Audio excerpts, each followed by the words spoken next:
ازيكم عاملين ايه؟ يا رب تكونوا بخير. النهارده هنعمل مع بعض احلى طريقه للكفته. الكفته دي احنا هنتحدى بيها اي محل بره بيعملها. بجد حلوه جدا جدا جدا، وطريه قوي كده زي ما احنا شايفين. لونها كمان جميل، واكتر حاجه بتهمنا هي طعمها. بجد طعمها كان حلو جدا جدا.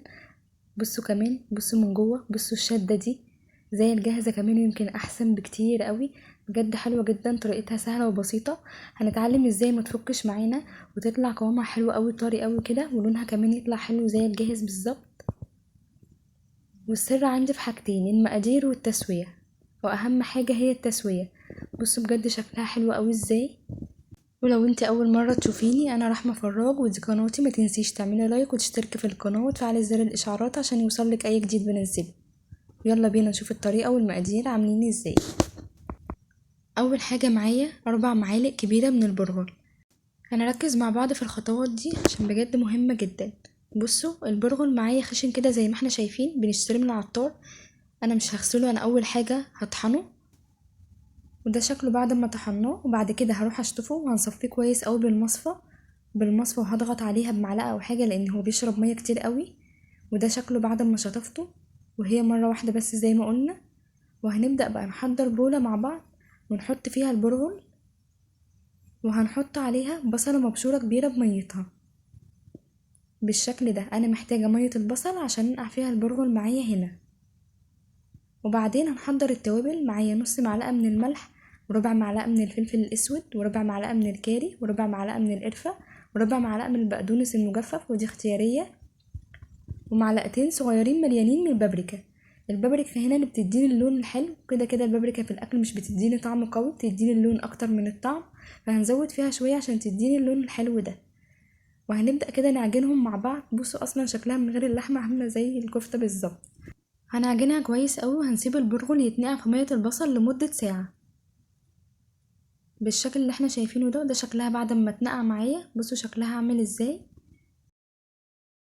هنبدأ نحضر بقى اللحمة. معايا نص كيلو من اللحمة المفرومة، فرماها على وشين وعليهم 100 جرام من اللية. يبقى هنا النقطة دي معايا مهمة جدا. هنجيب اللحمة نفرمها على وشين، وهو بيفرمها تقولي له حطيلي عليها 100 جرام من اللية الضاني. بتفرق جدا في طعم الكفتة.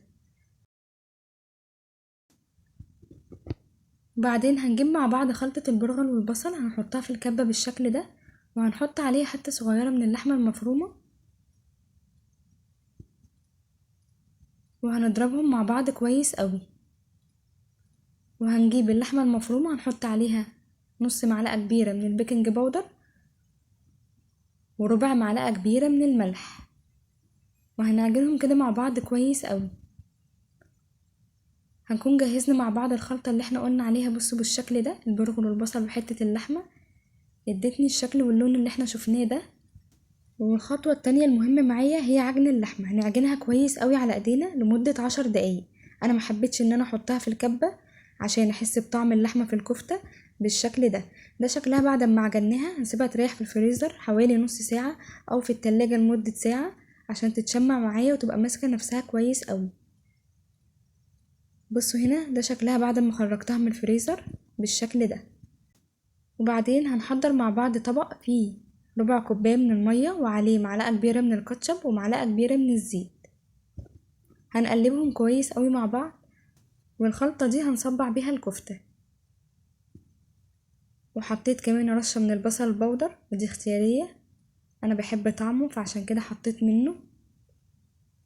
وبعدين بدأت ان انا اجهز. كان عندي شبكة بتاعت فرن، بدأت ان انا اصبع الكفتة كده على خلة من شيش الطاووق.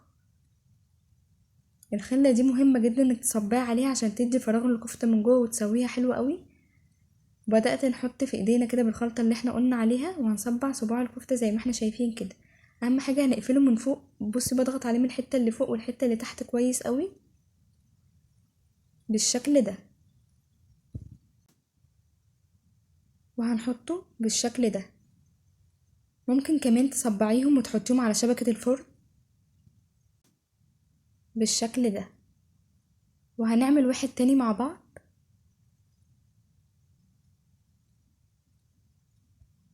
زي ما احنا شايفين كده. طبعا حجم الصباع انتي اللي بتتحكمي فيه، بتعملي زي ما انتي عايزة. هنسخن الفرن على درجة حرارة 190 اعلى من المتوسط شوية، وهنولع الفرن قبل ما نصبع الكفتة. وده شكل كده الصباع التاني. زي ما قلنا هنضغط من تحت ومن فوق كويس قوي. طبعا الحجم هنا والمقاس انت اللي بتتحكمي فيه زي ما انت عايزة.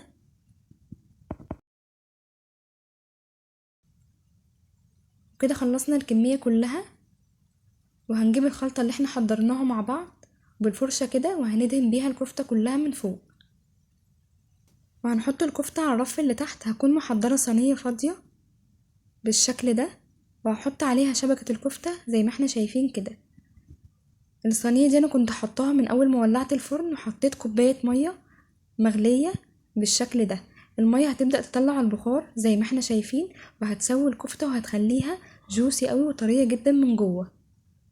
وهنا شكل الكفتة بعد ربع ساعة قلبناها على الوش التاني، ودهنت من نفس الخلطة اللي احنا عاملينها مع بعض، وهنسيبها تكمل السوا بتاعها. هنحضر مع بعض كده بصل متقطع جوليان وطماطم متقطعة جوليان وبقدونس، وهنقلبهم كده. انا بحب الخلطة دي قوي تحت طبق الكفتة بالشكل ده.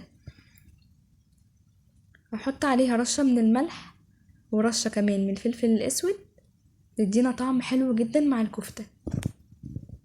يبقى الكفتة سيبناها ربع ساعة على الوش الاولاني وربع ساعة على الوش التاني. ولو الطبق المية اللي فيه فضيت ببدأ ان انا ازود مية تاني، بس اهم حاجة تكون مغلية.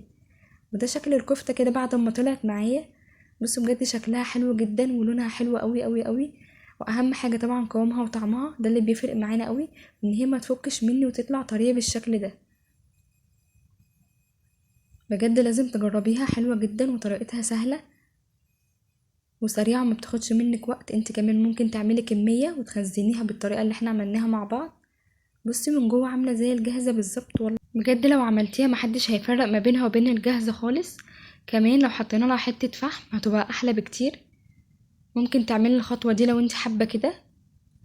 بصي شكلها عامل ازاي، حلوة جدا جدا مع شوية سلطة وشوية طحينة.